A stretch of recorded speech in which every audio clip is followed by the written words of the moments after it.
It's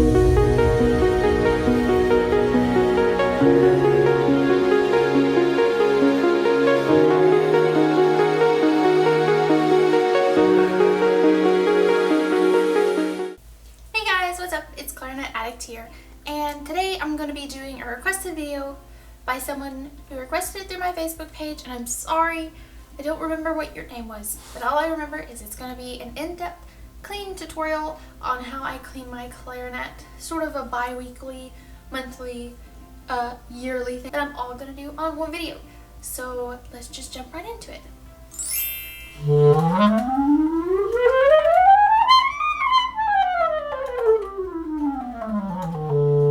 So after you get done playing, always swab out your clarinet. Always. And I've actually been practicing some, so there is spit in here, so I'm going to go ahead and do that. And I'm going to be using the gem swab as I reviewed in my last video because it's the bomb. As you can tell, it's a little wrinkly now since I have it wadded up in my case every day after I clean it. I don't really do that much with my mouthpiece since I swab it out every day. But if you don't swab out your clarinet every day, I suggest getting a mouthpiece brush. And what's going to happen if you don't swab out every day is your spit and food bacteria is going to get crusty in there. And this is sort of like a toilet brush cleaner for your mouthpiece, and you put it in there and it gets it all out. And I actually did a review on these. It was like my 5th video. Make sure that you get one with a rubber tip. If you get one without a rubber tip, it scratches the whole inside of your mouthpiece, and I did that to my buffet mouthpiece that came with my E11, and I ruined the mouthpiece. So make sure you get one with a rubber tip, but that's all you use this for. I don't really clean my ligature either, so, and again, I just wipe it off if it needs to be wiped off, but it usually doesn't really get dirty. Okay, and for with the barrel, the only thing I suggest to do with it is to just use just a cloth. I use a silver polishing cloth. It's not really a silver polishing cloth, it's what it's called. I would have been a brass one.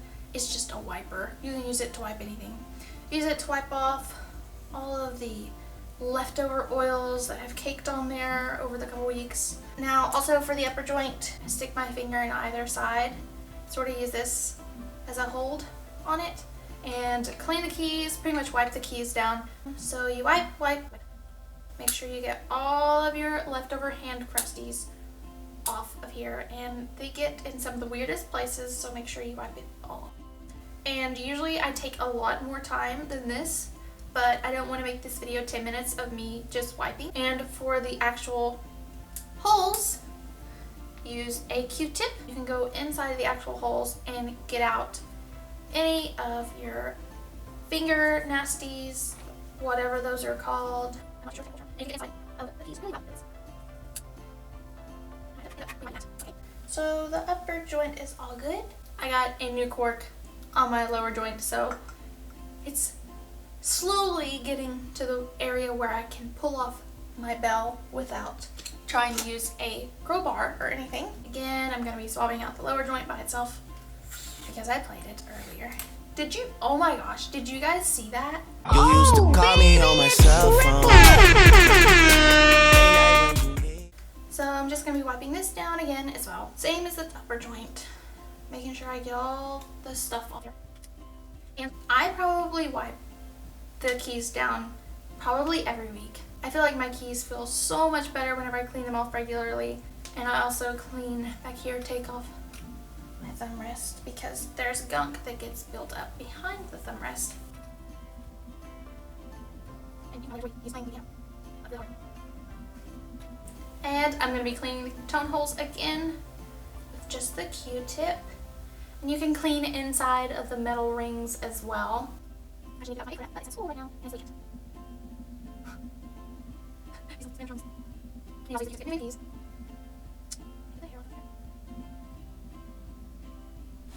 And our last piece to clean would be the bell. And there really isn't much to clean on it besides swab it off and wipe it off. Make sure you get that squirt piece off there as well. I absolutely love this bell. It just looks so nice, and it's just nice. Like, I really love Bakun. Now we have the polishing part all done. Everything's done with polishing. Now we're going to get into the more specific cleaning. I'm going to put my hair up in a ponytail for this because I don't want it to get in what I'm going to be doing. Alright, now that my clarinet's together and my hair is up, it's time to get down to business with the major cleaning. So I'm going to be using my old swab, and I'm going to be using this stuff called boar oil. Now, boar oil is an oil that goes into the wood of the clarinet, and you put it on the inside. And I've probably only used this 3 times in my life out of the 4 years I've had it. You don't use it that often, especially with a newer clarinet, and my clarinet is about 2 to 3 years old. Or it might be 4. I'm not really too sure because I bought it off eBay. But from the serial number, it's a pretty new clarinet, so you don't have to put boar oil on it. But if you have an older clarinet, it would be good to put boar oil on it because the wood loses its natural oils and gives it a higher chance to crack. So what we do with this is we put it on our swab, and I have never been good at this. This just always ends up getting messy. So I haven't put it on this swab before.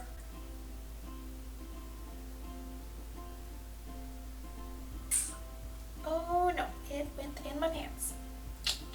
Okay, that looks like it's gonna be enough. Like I said, this isn't necessary unless you have an older clarinet, but I thought I would show you guys how to do it, or how I do it. And I am totally sure someone is going to comment on the video and be like, that's not how you put boar oil on the clarinet. I looked up a review, I looked up the how-tos. This is the way I do it. There are many other ways to do it, but this is the way I do it because I rarely do it. This is just how I do it. And it's just how I'm going to do it. But feel free to tell me how you do it. I mean, I will see it. Okay, so we're going to run it through, and this is going to put oil on the inside of the clarinet. It's not too much. I made sure that the side I put oil on is sticking on the outside, so it does touch in there. And I'm going to run it through, making sure it goes on this, whoops, wrong end. It goes on this side as well. Like, no, it smells like AF. Overshot of some sort. Okay, now we're going to do different sides. Some people say it's not even necessary to oil the clarinet. It just depends on your preference. I mean, do what you want to do. There's no right or wrong way to apply a product, really. Okay, so I'm going to need to use my polishing cloth. This is pretty much my cloth for anything because I got a little bit on the outside of the bell pulling that in. It smells like oil in there. It's like putting oil in a car. I can't see any oil, but I sure smell it, so I know that there's a good amount of oil in there. And that just pretty much re-livens the wood and makes it less prone to cracking. And as you guys know, if you've been following my channel, my upper joint has already cracked, and it's even cracked more. I don't know, I probably haven't mentioned it in a video. I have some more cracks coming up by my register key, and I have a whole another video for that once I get that fixed next, so stay tuned to watch that. It'll be fixed over summer break. Okay, and the last thing we're going to talk about in this video is key oil. And I've had this key oil since I was in middle school, and you can see how much I use it. You don't need it that often. It's not really a requirement unless your keys are starting to seize or you've got an older clarinet and the keys don't move. It's pretty much like another lubricant to get into the pivots and springs. So I'm going to show you how I apply it. And one of the biggest no-nos is to apply it straight from the bottle. Like, don't do this. Like, it comes out of there, like, I'll show you. See that? That's gonna go on the clarinet. And there they go. They go on these little ball sections here where the keys connect. And what you're supposed to do, or what really good key oils have on them, is a little metal extender.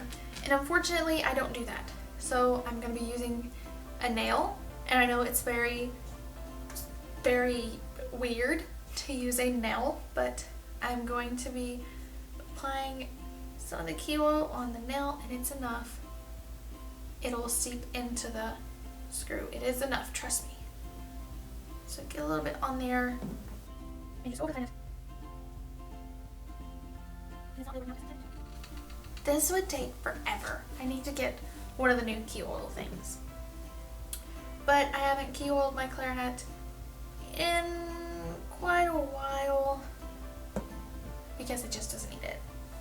The only keys that I know need it are my A key up here. And I'm trying so hard not to scratch my keys, so I'm being pretty careful with this. I wouldn't suggest using it now, but it is all I have, so I'm going to be using it for now, just as an example. I can already tell the difference just with that little tiny bit at the end of the skirt, but that's pretty much the only key that needed to be oiled. And like I said, you just oil the little ball parts. As you can see, I oiled that, and then that on this side, that on this side. Those little things are where they connect, and that's where the movement happens. So you want to make sure to get it in there, and that is pretty much all I do to majorly clean my clarinet. And I do the bore oil. Like I said, I haven't even bore oiled this yet. This was the first time I bore oiled this. But with my E11, I put bore oil in it twice because it was older. It was from the 90s, so twice, probably like once a year. And if you're afraid to do it yourself, professionals can do it and get it done good. But yeah, that's pretty much how I clean my clarinet.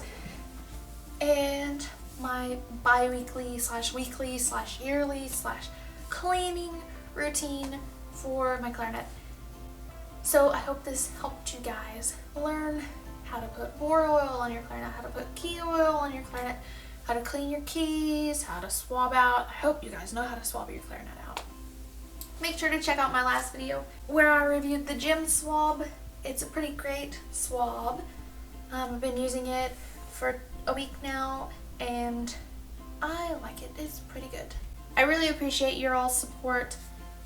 Make sure you tell your friends about my channel so we can have a clarinet community going. So if you liked the video or it helped you in any way, make sure to give it a thumbs up.